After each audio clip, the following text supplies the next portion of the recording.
रौनक रमज़ान लेकर के आपकी मेज़बान कशफी शमाल एक बार फिर से आप सभी की खिदमत में हाजिर है। तो आइए आज हम आपको ले चलने वाले हैं जामिया नगर के उखला विहार में मिसम रिजवी साहब के यहाँ। मिसम रिजवी साहब एक एड फिल्म डायरेक्टर हैं और कई सारे उन्होंने कमर्शियल एडवर्टीज़मेंट्स बनाए हैं। तो आज हम रोज़ा अफ्तार उनके यहाँ पे करेंगे। जैसा कि हम सभी जानते हैं कि ये जो माह रमज़ान है बेहद बरकतों वाला महीना है और हर तरफ बरकत और रौनक और नूर बरस रहा है। तो आइए यहाँ पर भी चलते हैं और जानते हैं कि किस तरह से वो रोज़े रख रहे हैं और कैसे जो है अपने शेड्यूल को मैनेज कर पा रहे हैं। अस्सलाम वालेकुम, कैसे हैं आप? माशाल्लाह, आप लोग तशरीफ़ लाए, बहुत बहुत मुबारक आपको रमज़ान का। आपको भी बहुत बहुत मुबारक हो। तो इस वक्त हम पहुंच चुके हैं मिसम रिजवी साहब के घर पर। जैसा कि मैंने आपको पहले बताया कि वो एक फ़िल्म डायरेक्टर हैं, कई सारे उन्होंने एड मूवीज़ किए हुए हैं, कमर्शियल मूवीज़ की हुई हैं। तो आपसे जानना चाहूँगी कि देखिए जो हमारा काम होता है ज़्यादातर 10 से 5 की हमने नौकरी किया और अपने घर आ गए। अब अमूमन 9 घंटे की शिफ्ट होती और फिर लोग अपने घर आकर के घर वालों के साथ रोज़ा खोलते हैं। लेकिन जो फ़िल्म डायरेक्शन का काम होता है, प्रोडक्शन है, एक्टिंग है, जो इस तरह के काम है, उसमें तो आपको 24 घंटे देना होता है। कभी कभी आपको घर से भी दूर रहना पड़ता है। तो कैसे मैनेज होता है? जी, बिस्मिल्लाहिर्रहमानिर्रहीम। अल्हम्दुलिल्लाह, रमज़ान मुबारक। रमज़ान का जो महीना है वो बहुत ही मुबारक महीना है और ज़्यादातर कोशिश करनी चाहिए कि काम तो अपनी जगह पर है ही, लेकिन कोशिश यही रहे कि अल्लाह की इबादत में डूब के अल्लाह की इबादत किया जाए और इसमें ज़्यादा से ज़्यादा सवाब लिया जाए।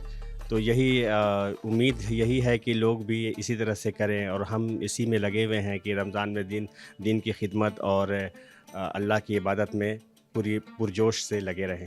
काम आपका कैसे चल पाता है? काम का सिलसिला अभी तो रमज़ान महीने में ज़्यादातर कमर्शियल ऐड और ये सब जो होता है वो भी अब रोके हुआ हूँ, क्योंकि ज़्यादातर अभी तो मैं ईरानी सीरियल कर रहा हूँ, डबिंग कर रहा हूँ। तो उसमें भी वो भी रमज़ान का ही एपिसोड है, वो पूरा तिलावत होता है कुरान की, उसका ही अभी डबिंग चल रहा है। तो अभी शूट का काम रुके हुआ हूँ। डबिंग में भी काफ़ी मेहनत लगती है। आर्टिस्ट जो है जब डबिंग करता है तो उसको पूरी ताकत चाहिए होती है बोलने के लिए। तो उस टाइम भी कैसे आप मैनेज कर पाते हैं? बस अल्लाह क़ुव्वत रवानाई दे देता है और ताकत दे देता है। इसमें पता ही नहीं चलता है कि किस तरह से काम हो रहा है और दिन कैसे कट जा रहा है। माशाल्लाह। अल्लाह ताला की इबादत में आप लगे रहिए और जब आप इबादत में लगेंगे तो जाहिर सी बात है अल्लाह ताला बरकत नाजिल करेगा आपके यहाँ पे। आइए आपके अहले खाना से मिलते हैं। अस्सलाम वालेकुम। अस्सलाम वालेकुम। कैसी हैं आप? जी ठीक हूँ। कैसे चल रहे हैं आपके रोज़े? जी अच्छे चल रहे हैं माशाल्लाह से। जी जी जी जी आ सकती हैं, आइए। क्या तैयारियां चल रही हैं?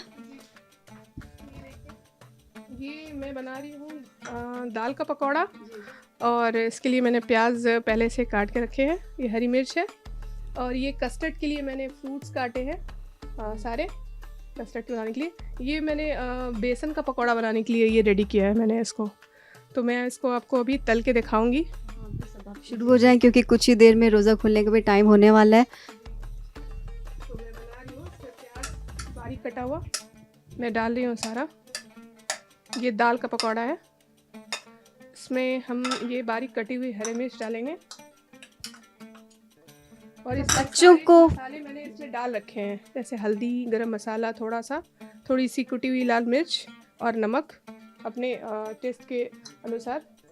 अब मैं इसको मिलाऊंगी। अच्छा, बच्चों को आपके यहाँ क्या पसंद है? पकौड़े? जी मेरे हाथ के उनको ये बेसन के पकौड़े पसंद हैं और दाल के पकौड़े भी पसंद हैं। अच्छा, इसमें आप इंग्रेडिएंट्स क्या-क्या मिलाएंगे? मैंने इसमें डाला है लहसुन और ज़ीरा के साथ इसको पीस लिया है। इसमें फिर बारीक प्याज और कटा हुआ हरा मिर्च और इसमें हल्दी, गरम मसाले और लाल मिर्च और थोड़ा सा नमक, बस। जी अच्छा, हर किसी के हाथ के पकौड़ों का जो टेस्ट होता है अलग होता है। जी जी जी सबके बनाने के अलग अलग अंदाज हैं। जी जी और सबके अलग अलग स्वाद आते हैं उसमें। मैं आपको भी बना के बताती हूँ। अच्छा, आपसे जानना चाहूँगी कि अभी चूँकि आपका कोई काम नहीं चल रहा है, आपने अपना सारा काम छोड़ा हुआ है और आप इबादत में लगे हुए हैं, तो कहते हैं कि अल्लाह ताला कहता है कि बीवी की मदद करना, हेल्प करना भी एक तरह की ये भी इबादत है, ये भी इबादत में शुमार होता है। तो आप कैसे हेल्प करते हैं वाइफ़ को अपनी? पूरा फुल सपोर्ट रहता है हमारा, और बनाने में भी और लाने में भी सामान। ठीक है, तो सबसे पहले सामान मैं ले आता हूँ सारा, जो इनको ज़रूरत होता है तो बता देती हैं, मैं नीचे से जाकर ले आता हूँ। किचन में किस तरह हेल्प करते हैं? किचन में रहा कि जैसे चिकन बनाना हुआ या मटन बनाता हूँ, मैं चिकन मटन बहुत अच्छा बनाता हूँ, और पकौड़ा वकौड़ा ये बना देती हैं। और बिरयानी का जैसे हुआ तो मटन बिरयानी या चिकन बिरयानी मैं बना देता हूँ, उसमें पूरा मैरिनेट कर करके चिकन को फ्रीज़ में पहले रख देता हूँ दही के साथ। और फिर उसके बाद है ना, ये कलकत्ता बिरयानी बहुत पसंद करती हैं, तो कलकत्ता बिरयानी और हैदराबादी बिरयानी, ये 2 तरीके का बिरयानी मैं बना देता हूँ। तारवीर देख के लग रहा है काफ़ी सारी वैरायटीज़ है। मैं अपने कैमरामैन रागिब जी को गुजारिश करूँगी कि ज़रा इधर भी दिखाएं। काफ़ी एहतमाम किया है, और यहाँ पे रूह अफ़ज़ा भी है, आप देख सकते हैं कि यहाँ पर रूह अफ़ज़ा भी है, तो आप रूह अफ़ज़ा भी हम अभी बनाएंगे। ये कुछ फ्रूट्स है जी, ये मैंने चना की घुगनी बनाई है। क्या बात है। ये देखिए, ये मैंने चना की घुगनी बनाई है, ये ब्रेड पकौड़ा है, और भी मैं आपको दिखाती हूँ। यहाँ पे ये मिर्चा का पकौड़ा है, ये भी बनाया है मैंने। मिर्चे के पकौड़े, तो आज हम कुछ अलग तरह का टेस्ट करने वाले हैं।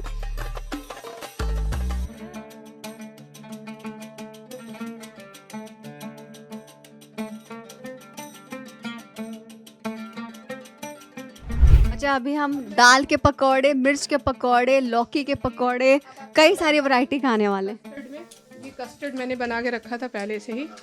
ये इसको मैंने ये डाल रही हूँ, ये मैंने सब डाल रही हूँ सारी चीज़ें।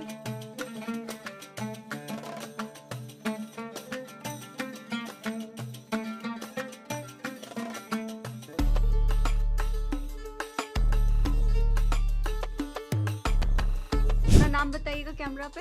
अबीहा ज़हरा। अबीहा ज़हरा। अभी हमें पता चला कि आप चाइल्ड वॉइस ओवर आर्टिस्ट हैं। देखिए, जो अबीहा हैं बहुत ही टैलेंटेड हैं। ये तकरीबन इनकी उम्र 6-7 साल होगी, और ये बहुत ही अच्छी वॉइस, 5 साल माज़िद चाहूँगी 5 साल की हैं, लेकिन 5 साल में भी ये बहुत ही अच्छी वॉइस ओवर आर्टिस्ट, बहुत अच्छे वीओ करती हैं, और कई सारी कमर्शियल मूवीज़ में भी आप उनकी आवाज़ सुन सकते हैं। ये आप देखिए, ये मेरा ये कस्टर्ड तैयार हो गया। जी, तो मैंने बना लिया ये कस्टर्ड फ्रूट चाट की तरह। तो इसमें अगर हम थोड़ा सा रूह अफ़ज़ा मिला दे तो बड़ा अच्छा सा टेक्सचर आएगा। जी जी, तो देखिए रूह अफ़ज़ा, ये रूह अफ़ज़ा की यही ख़ासियत है कि जहाँ जाता है वहीं मिल जाता है, चाहे वो कस्टर्ड हो, आइसक्रीम हो, खीर हो, शरबत कई तरह के हैं। तो रूह अफ़ज़ा की यही ख़ासियत है कि जो है वो इतने सालों से उसका टेस्ट बिल्कुल वैसे ही, और बहुत ही रिफ़्रेशिंग है, हर किसी को अच्छा लगता है, ख़ास तौर से जो लोग रोज़ा रखते हैं उनके घर में तो बेहद ज़रूरी है। क्या कहती हैं आप? जी बिल्कुल ज़रूरी है रूह अफ़ज़ा, मतलब हम लोग रोज़ा रखते हैं, इसलिए ये चीज़ बहुत ज़रूरी है कि इफ़्तार के टाइम हमें कोई ना कोई चीज़, ठंडी चीज़ चाहिए, मतलब या वो रूह अफ़ज़ा हो या टैंक का चीज़ हो या कोई भी चीज़ जैसे। अच्छा, और भी कोई शरबत हो लेकिन उसकी जगह रूह अफ़ज़ा नहीं ले सकता, रूह अफ़ज़ा अलग है। अभी आपने कौन कौन से कैरेक्टर्स किए हैं? मैंने सब कुछ किए, जो लड़का आले वो लड़कियाँ आले, और पापा ने मुझे बताया भी। और मैं ना हर चीज़ में एक्सपर्ट हूँ, क्योंकि मैं बोल भी सकती हूँ, पर आवाज़ निकालना पड़ता है उसमें, है ना। जी माशाल्लाह, आप हर चीज़ में एक्सपर्ट है, ये अपने से बता रही हैं कि वो हर चीज़ में एक्सपर्ट है। बहुत ही खुशी हुई मिज़म भाई, बहुत अच्छी तरबियत दी आपने। पकौड़ा तो बहुत पसंद है। आप कोई कैरेक्टर सुना दीजिए हमें।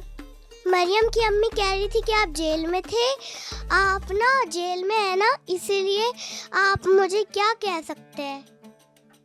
ये इन्होंने अपना डायलॉग बोल के सुनाया हमें, तो कितनी अच्छी बात है। ये 5 साल की हैं और इतनी टैलेंटेड। अब आइए ले चलते हैं आपको फिर से पकौड़ों की तरफ, और लग रहा है कि पकौड़े बन के तैयार हो रहे हैं। लौकी के, और ये मैंने बना लिए हैं। तो आप काफ़ी फास्ट हैं। जी क्योंकि मैं बहुत टाइम से बना रही हूँ, बचपन से रोज़े भी रख रही हूँ और बचपन से पका भी रही हूँ, इसलिए थोड़ी फास्ट हुए हैं। अच्छा, बचपन के जो आप रोज़े रखती थी, बचपन के आपके रोज़े और जो आपके बच्चों में जो अभी फ़र्क आ रहा है आपके रोज़ों में, आपको क्या लगता है कि कहीं ना कहीं फ़र्क है? जी फ़र्क तो बहुत है,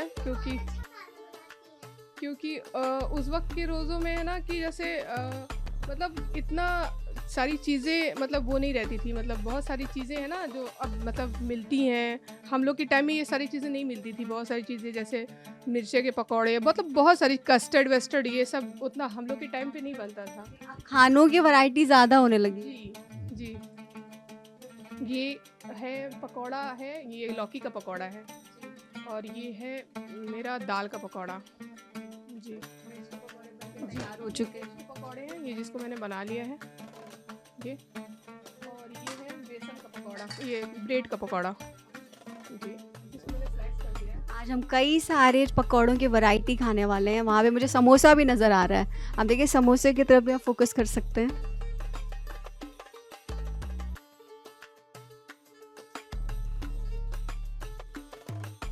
अच्छा, आप कैसे बैलेंस कर पाती हैं सब कुछ? मैं कर लेती हूँ क्योंकि मेरी काम करने की आदत है। मतलब मैं सब कुछ मैनेज कर लेती हूँ, सारी चीज़ें। हाँ, रिकॉर्डिंग सारी चीज़ें मैं हैंडल कर लेती हूँ कि मुझे ये चीज़ बनाना है, तो मैं उसको पहले से ही माइंड मेकअप कर लेती हूँ कि मुझे ये चीज़ बनानी है, मुझे ये चीज़ रेडी रखनी है। तो मैं सब कुछ मैनेज कर लेती हूँ, चाहे जितनी भी चीज़ें बनाना हो मुझे, वो मैं उसके रिकॉर्डिंग बना लेती हूँ। हम ये कह सकते हैं कि आपका जो टाइम मैनेजमेंट है वो बहुत ही अच्छा है। आप टाइम को बहुत अच्छे से मैनेज कर लेती हैं। टाइम मैनेजमेंट भी अच्छा और साथ ही साथ वो बहुत ज़्यादा फास्ट भी है काम में। ये जो पकौड़ा है ये बनने वाला है, बस थोड़ा सा रह गया, तो आपको दिखाती हूँ बना के, और आपको खिला आपकी इबादत कैसी चल रही है? जी, वो भी नहीं छूटती है क्योंकि अल्लाह की इबादत सबसे पहले है, सारी चीज़ों से पहले है और सबसे ऊपर है अल्लाह की इबादत। तो वो भी मैं मैनेज कर लेती हूँ। उसको छोड़कर जो टाइम बचता है, जो चीज़ें रह गई होती है, थोड़ी सी रह गई होती है बनाने के लिए, उसको छोड़कर उसी टाइम में मैं मेकअप करके वो मैं अपनी अल्लाह की इबादत भी कर लेती हूँ और दुआ नमाज सब सारी चीज़ें कर लेती हूँ। क्योंकि ये मुझे बचपन से मेरी अम्मी ने माशाल्लाह सिखाया है, और मैंने बचपन से लेकर अभी तक के कभी रोज़े नहीं छोड़े। क्योंकि हाँ, मेरे घर में ये चीज़ हमको दिया गया कि मेरे भाई बहन सब कि नमाज़ हमें पढ़ना है, नमाज़ नहीं छोड़ना है, रोज़ा नहीं छोड़ना है। बच्चों को सबसे ज़्यादा मुश्किल होता है फजर साथ साथ मेरे बच्चे भी नमाज़ पढ़ते हैं माशाल्लाह, दोनों बच्चे। वही मैं पूछना चाह रही थी कि फजर की नमाज में आप कैसे उनको जगा पाती हैं? कैसे बड़ा मुश्किल होता है बच्चों को जगाना? वो थोड़ा सा मुश्किल होता है, लेकिन फिर भी मैं कोशिश करती हूँ कि मेरे बच्चे मेरे साथ मेरी चीज़ें जैसे मुझे आती है वो नमाज़ पढ़ने, तो मेरे बच्चे भी सीखें ये चीज़। तो कोई क्या ख़ास टेक्निक है बच्चों को जगाने की? हम अपने प्रोग्राम के ज़रिए उन पेरेंट्स को भी बता दें ताकि वो भी आपकी टेक्निक का इस्तेमाल कर सकें और बच्चों को आसानी से जगा सकें। झुंझलाकर उठाओगे तो वो नहीं उठेंगे, गुस्सा करेंगे, रोएंगे। अगर उनको वही चीज़ प्यार से उठाओगे, प्यार से समझाओगे कि बेटा इस चीज़ के लिए उठ जाओ, तुम्हें जल्दी हो जाए, लेट हो जाएगा, तो वो ज़रूर सुन लेंगे आपकी। क्योंकि नींद किसी की भी ख़राब किया जाए ये किसी को पसंद नहीं है। तो वो तो बच्चे हैं, और बच्चों को थोड़ा सा प्यार से उठाना ही उनके लिए ज़रूरी है। ये देखिए, ये मेरा है लौकी का पकौड़ा, जिसको बेसन का पकौड़ा है, और ये है दाल का पकौड़ा। ये दोनों चीज़ें मेरी रेडी हैं, देखिए। अब हम कुछ ही देर में इफ्तार करेंगे। मैं आपसे जानना चाहूँगी कि आपको जो है सबसे ज़्यादा रमज़ान में क्या पसंद है इफ्तारी में? जो खास तौर से चलता है यही सब है। भाभी ने खिला दी वही पसंद है। वही किसके पकोड़े बनाए? ये है दाल के पकौड़े, मसूर की दाल के पकौड़े। अच्छा, ये मसूर की दाल के पकोड़े और वो ये उसी के पकौड़े हैं, दाली के पकौड़े हैं ये। और वो ये बेसन के पकौड़े हैं, ये मूंग के पकौड़े हैं, ये मिर्चे के पकौड़े हैं, और ये ब्रेड पकौड़ा है। अच्छा जी। घर की ख़वातीन अगर एक्टिव हो और उसको टाइम मैनेज करना अच्छी तरह से आता हो तो उसका सारा काम आसानी से हो जाता है, और पूरा का पूरा जो घर का एनवायरनमेंट है, एटमॉस्फेयर है, बड़ा ही खुशगवार लगता है। तो इस घर में आने के बाद मुझे एहसास हो रहा है कि इस घर का जो एनवायरनमेंट है बेहद खुशगवार है, खुशनुमा है, क्योंकि जो हमारी भाभी हैं वो बहुत ज़्यादा टैलेंटेड है।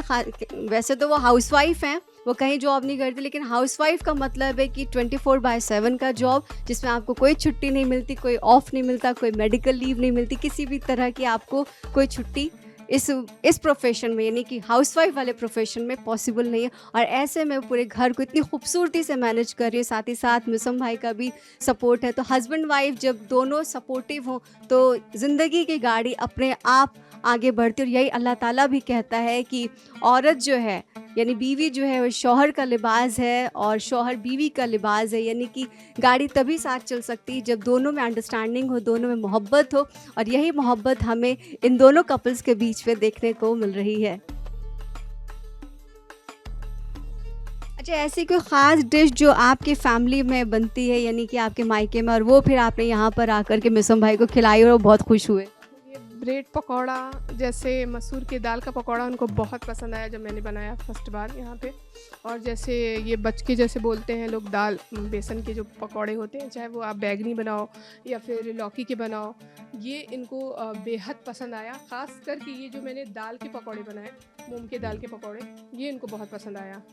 और जब मैंने फ़र्स्ट बार ब्रेड पकौड़ा बनाया तो वो भी उनको बहुत पसंद आया, जो मैंने अपने मायके में सीखा था।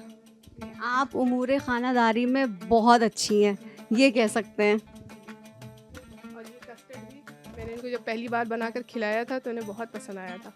तो नाज़रीन, इफ्तार की तैयारी जो मुकम्मल हो चुकी है और अब बस बचा है जो काम, वो है रूह अफ़ज़ा बनाने का। तो आपसे जानेंगे कि रूह अफ़ज़ा आप किस तरह से बनाने वाली हैं। जी, मैंने पानी ले लिया है, इसमें थोड़ा सा बस इसमें मैं चीनी डाल रही हूँ। जी, ये डाल दिया मैंने इसमें। फिर मैं ये रूह अफ़ज़ा डालूँगी। बड़ा अच्छा सा कलर आता है रूह अफ़ज़ा का। जी, एक तो ये बहुत ही रिफ्रेशिंग है, इसमें सारे नेचुरल चीज़ें, नेचुरल इंग्रेडिएंट्स से कोई मिलावट नहीं है। ये कहते हैं ना, रोज़े में ख़ास तौर से बड़ी तक़वियत मिलती है इंसान को। जी, जी, बिल्कुल। उसमें मैंने थोड़ा सा आधा लेमन डाल दिया।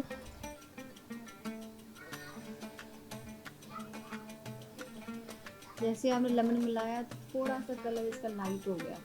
जी, थोड़ा सा अगर और डाल देंगे तो और टेस्टी हो जाएगा। रूह अफ़ज़ा का एक खट्टा मीठा टेस्ट बड़ा ही अच्छा लगता है, और कई सारी इसकी जो है ना, बहुत सारे तरीक़ों से बनता है।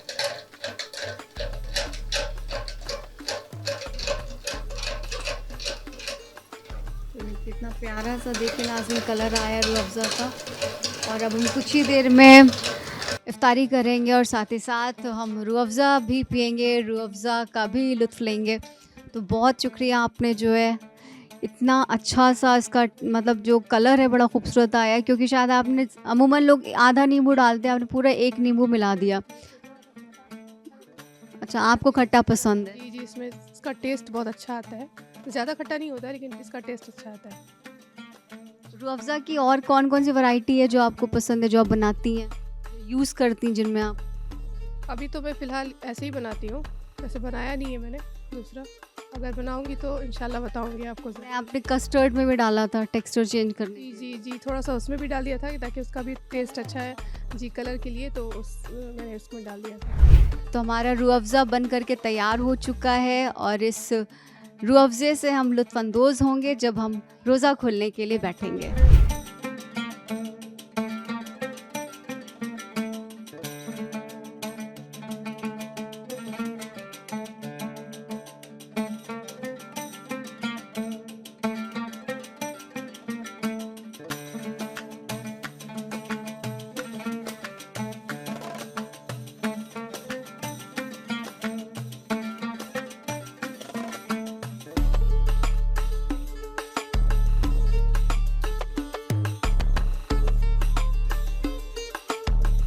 नाज़रीन, अब से कुछ ही देर के बाद हमारा आज का रोज़ा मुकम्मल हो जाएगा, और अब हम सब बैठ चुके हैं दुआ के लिए।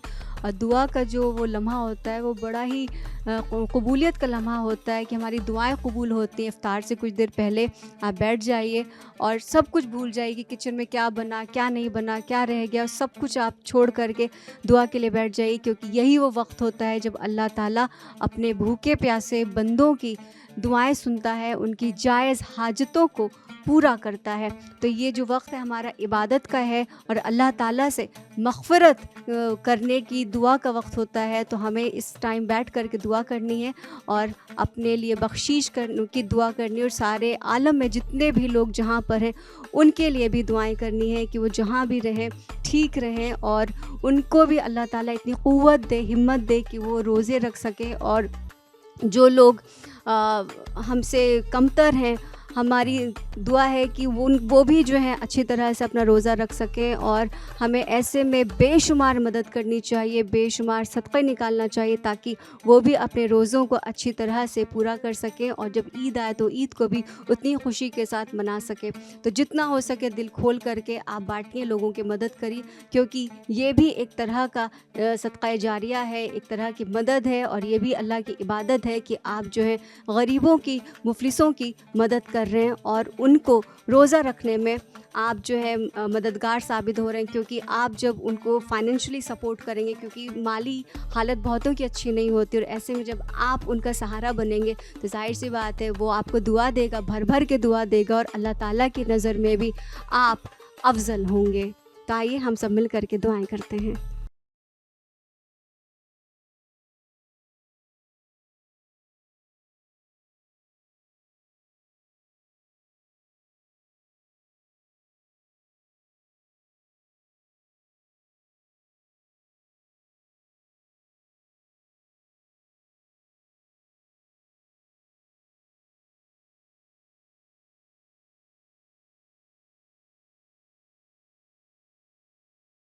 अल्लाहु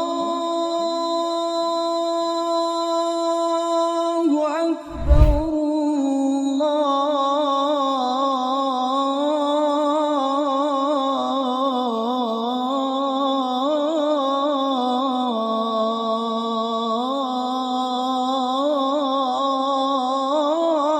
अकबर, अशहदु अन ला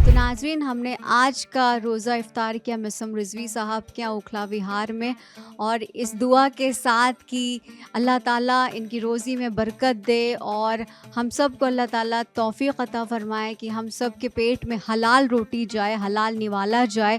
और मिसम साहब, आपका बहुत शुक्रिया कि आपने तहज़ीब टीवी को अपने दस्तरख़्वान पर बुलाया।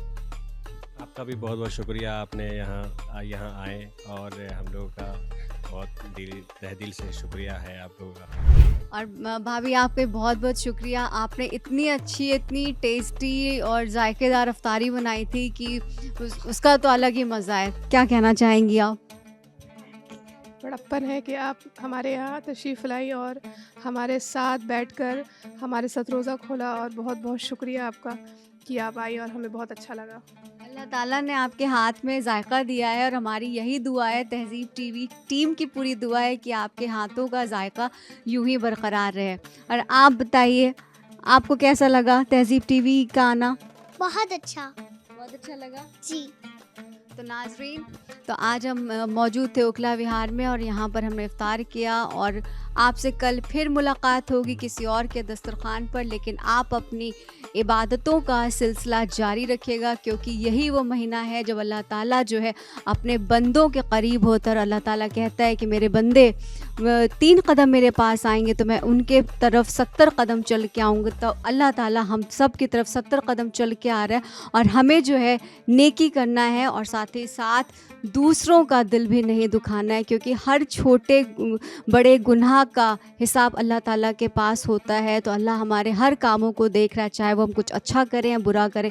तो माह रमज़ान में हमें यही कोशिश करनी है कि हम अच्छा काम करें, और जितना हो सके उतनी हम नेकियां बटोरें, क्योंकि यही नेकियां आपको जो यहाँ काम आएंगी दुनिया में, और यही नेकियां आपको आखिरत में भी काम आएंगी। और ये जो आप अच्छे अमल करेंगे, ये आपके लिए जन्नत का दरवाज़ा खोलेंगे। फ़िलहाल मुझे दीजिए इजाज़त। आदाब।